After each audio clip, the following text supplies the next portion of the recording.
สบายทุกคนมื้อนี้อยู่กับ2 Botto Channel คือเก่าเนาะมื้อนี้ Botto สิพาทุกคนมาเที่ยวป่าหรือว่ามาเที่ยวโขกเนาะจุดประสงค์ก็คือมาหาอยู่หากินพี่น้องมาใส่กับหนูแล้วก็มาไต่เกียรตินํทุกคนมื้อนี้รอดูนะกันเด้อทุกคนว่าครับสิมานได้บ่มื้อนี้เนาะเที่ยวโขกกันทุกคนมื้อนี้รอลุ้นรอติดตามเด้อพี่น้องเด้อว่ามื้อนี้เฮาสิมานได้บ่เนาะสำหรับมื้อนี้ตอนนี้ก็ได้เดินทางไปบ่อนที่กระดับนกเนาะทุกคนบรรยากาศเนาะคือว่าเนี่ยคำแรงๆเนาะมันโอ้มีความสวยสดงามนี่เป็นไงป่าไม้บ้านโขกบ้านเฮาเนี่ยคือว่ายังอุดมสมบูรณ์สบายดีบ่สัญญาสบายดีทุกมันคสินไปทางใดมื้อนี้แมนคือมือนี่บาวสัญญาพาส่องสุริโตมาทุกคนเลยก็คือจุดประสงค์เฮาสิใส่อันกับนูเท่านี้ช่วงก่อนๆหันบาวสัญญามาแอดมินแน่แล้วก็บาวสุริโตแน่นอนเลยก็คือนูนี่แทบจะลายเลยทุกคนไปหลุดน้ำกันตอนนี้ตะเว้นก็เริ่มสิคำแล้วนะทุกคนตอนนี้ฮะก็หอนบอลมันคือจะดักในเลยเนาะก็เป็นบ่สัญญาได้ต้นลงไปก่อนเลยทุกคนโอ้บอลลงแล้วสูงอันนี้พี่น้องนี่ตัวหัวยืนมือบ่เห็นส่วนเลยพี่น้องนี่เบิ่งดูนี่ควายนี่ควายใหม่ๆนี่น่าจะขวัดเมื่อคืนเนาะน่าจะยังอยู่นี่พี่น้องมึงหูเขาไปนี่ไปทำเลยแต่ก็ยังอยู่เนาะเป็นทางแบบเดียวก็ทางรถไฟเลยพี่น้องนี่ไปเสร็จไปพูดเลยนี่ดีขนาดไหนครับที่มันแต่บุหัวจะอยู่หรือบ่เนาะต้องรอลุ้นกันเนาะแต่กดนี้มันจะห้อยได้ทุกคนห้อยใหม่ๆได้นี่น่าจะยังอยู่นะตรงมันจะเข้าจะออกนี่ขักเลยทุกคนตอนนี้บ่าวสัญญากำลังวางกับดักนะเบิ่งคือสีขักเนาะแถวนี้เนาะเนื้อที่ใส่ล้อก็คือข้าวสารเนาะทุกคนข้าวสารก็ข้าวเปลือกปนกันห้ำแน่ห้ำเลยทุกคนเพราะว่าจะให้มันหอมเนาะให้มีกลิ่นหอมแม่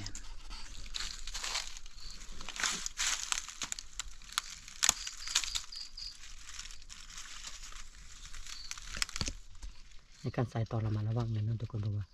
อย่ามันลั่นมือเนาะหลังจากใส่แล้วก็จะได้มีการผูกเสือกเนาะทุกคนเพราะว่าป้องกันบ่ให้สัตว์ตัวอื่นด้วยอาจจะเป็นแมวเนาะมาลักขโมยนูของเขาไปเนาะถ้ามันถือแล้วมันอาจจะเอาไปเลย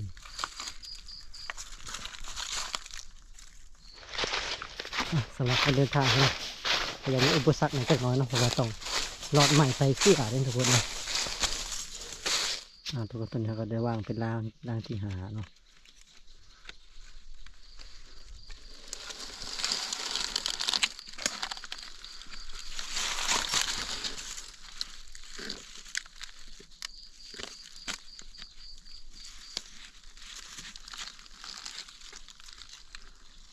นะฮะคืนนี้ทุกคนเพราะว่าถ้าเขาวางบนโบต้งหรือว่าโบเทียงเนาะมันอาจจะเห็ดให้อาหารหรือว่าเหงื่อของเขานี่เหี่ยได้เนาะ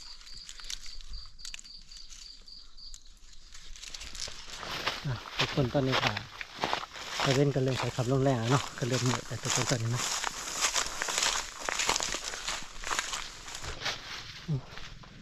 ขึ้นหัวลงไปที่ขาเนาะทุกคนตอนนี้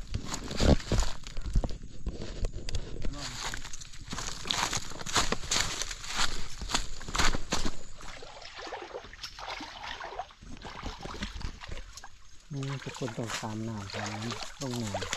น้ำก็ใช้ขัดใช้เย็นดีล้อมตอนนี้เขาก็จะได้ขึ้นเครื่องหัวอีเนาะเพื่อเป็นการขึ้นใหม่ไต่คอนได้ทุกคนระยะอันนี้ความสูงก็โอ้สมควรขนาดนี้3-4 เมตรได้เนาะตอนนี้บอสัญญากำลังเดินทางไปก่อนตอนนี้ว่าโตกะเป็นทางกำลังเนาะทุกคนได้ขึ้นใหม่ไต่คอนคือกัน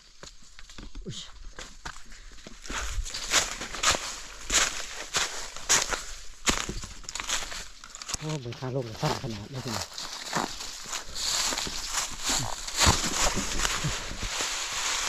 แต่ใส่ก็สักนานในจักหน่อยเนาะ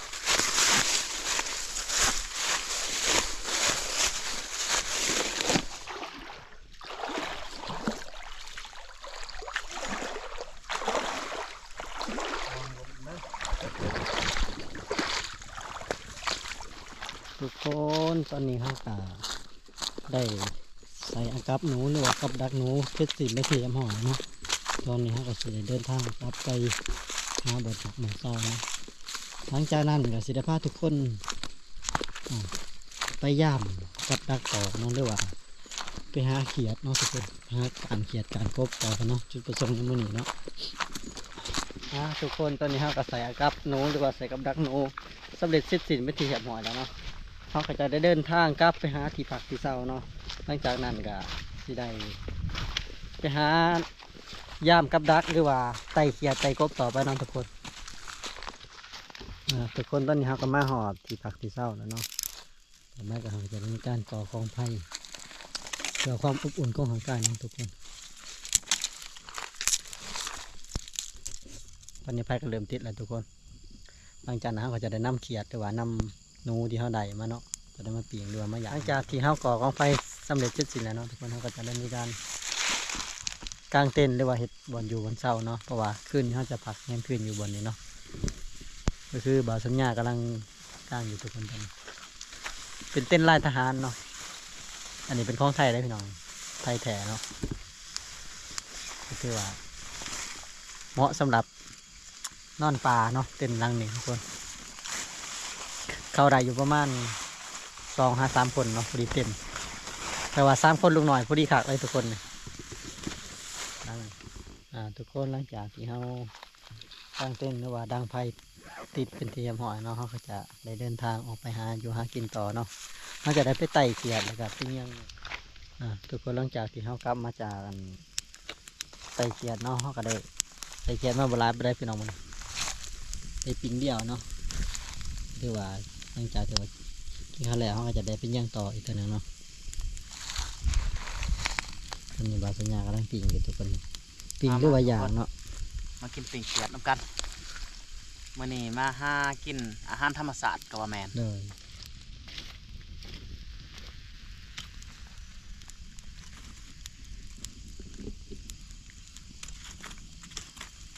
มาทุกคนไหมกินข้าวแรกนั่งกันไหมตอนนี้กำลังกลับมาจากกันมาทุกคนมากินน้ำกันตอนนี้บาสัญญาได้ลงมือก่อนนะหิวแห้งแล้วบัดนี้ เขียดก็ได้บลาไปได้ทุกคนที่เป็นเขียดสมอเนาะประมาณ10 โตทุกคนเพื่อกินน้องบัตโตเนาะโดยหลังจากกินแล้วก็สิได้เดินทางต่อไปหาเขียดต่อหรือว่าหาย่ามดักนกอีกเท่านึงเนาะติดตามกันเลยทุกคนว่ามันจะมาหรือบ่เนาะทุกคนตอนนี้ก็เป็นเวลา5 โมงเช้าเนาะเขาก็สิได้พยายามกับดักหนูเนาะตอนเดี๋ยวในขั้นตอนมันสิได้บ่ได้เนาะเดี๋ยวสิมาหรือบ่สำหรับเมื่อคืนนี่แมันแค่ไต่เขียดเนาะทุกคนบุมานไปได้เนาะไต่บัวลายทุกคนได้เล็กน้อยเนาะบาโตก็เลยบัได้อัปเดตให้ทุกคนได้เห็นบัได้เนาะประมาณทุกคนเลยรุ่นทุกคนเห็นป้าวะยังสิได้หรือบ่เนาะย่างกลับประมาณ3 ครั้งตอนนี้ยังบ่มีแววเลยทุกคน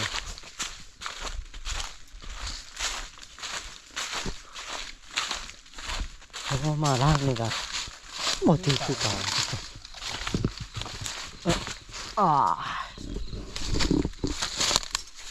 เห็นแต่กับข้าวเป็นแหล่งนี่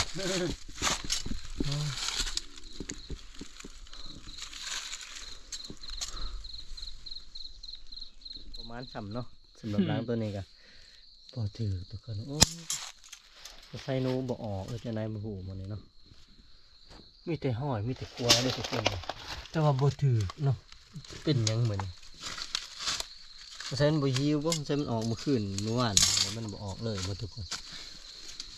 2-3 มือออกตัวหนึ่งมันดึงได้ครับล้างที่3ที่4เลยทุกคนเลยยังบ่มานคือเก่าเป็นยังวะคือประมาณแต่ว่ามือนี้มันบอกเป็นมือของเขาบอวะ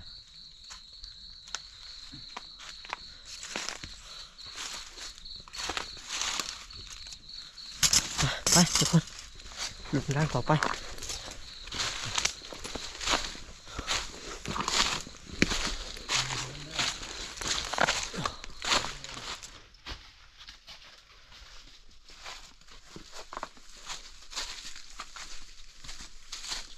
นหัวคนนี้เนาะทุกคนนั่นเป็นหัวอีกพลันเป็นหินเป็นพลันหินนะทุกคนสองหาง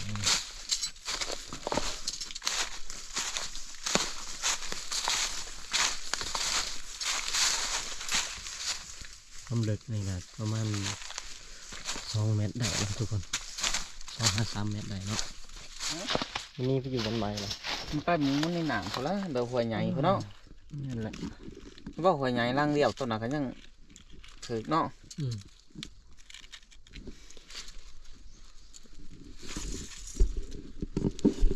แต่ว่าอันนี้มันเที่ยวแต่ย่ำหน้าผลทางมันจังลายแม่นบ่ แม่นละโอ้ประมาณทุกคนประมาณนี้มัน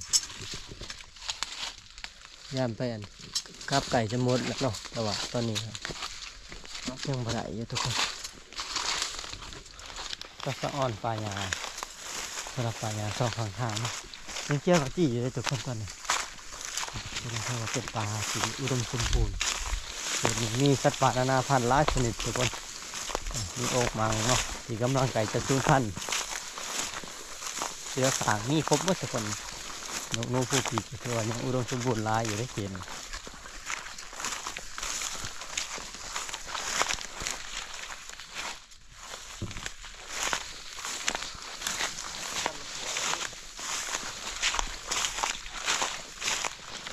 ทุกคนบรรยากาศดีขนาดนี้เสาเนาะ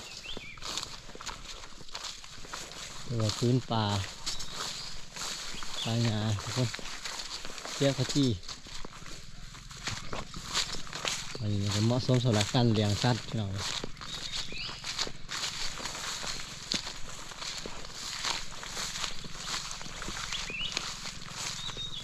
แต่เขตนี้มันจะเป็นเขตอันเขตนี้มันจะเป็นเขตของอันกระเจ้าอนุรักษ์นะทุกคน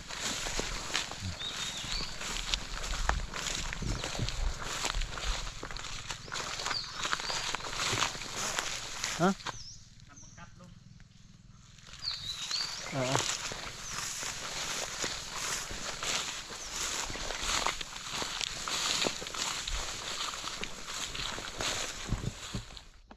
คนนี้คือทางลงเนาะทางลงเรือขามไปขามหัวนั่นทุกคน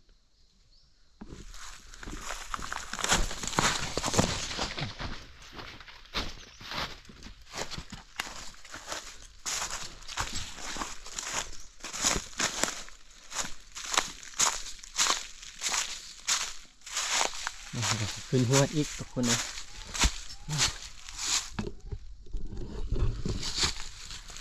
มือขึ้นมือลง